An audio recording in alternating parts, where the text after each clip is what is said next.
Assalamualaikum warahmatullahi wabarakatuh. Wilujeng tepang dari sareng abdi Liantika Channel. Selamat datang di channel Liantika. Terima kasih telah menonton mukbang saya. Sekarang saya akan mukbang makan siang. Kali ini saya akan makan lalapan dengan daun mede, daun pepaya, kemudian ada tumis ikan asin peda ditabur pete dan sambal terasi ya. Ada kacang panjangnya juga, kita coel nanti ya. Terima kasih telah menonton mukbang saya. Semoga mukbangnya selalu bermanfaat buat teman-teman ya. Sebelum makan, mari kita berdoa dulu. Berdoa selesai, waktunya kita makan siang. Selamat makan siang, wilujeng tuang siang kasadayana. Semoga makannya nikmat ya.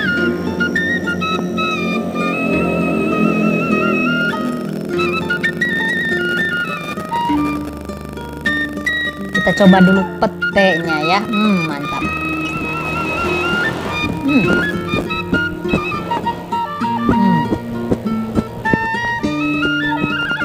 Ini daun mede itu harus padu padannya dengan daun pepaya.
Alhamdulillah mukbangnya luar biasa nikmat. Mukbang Sunda memang selalu nikmat rasanya. Terima kasih telah menonton mukbang saya. Sampai jumpa di video berikutnya. Dadah, wassalam.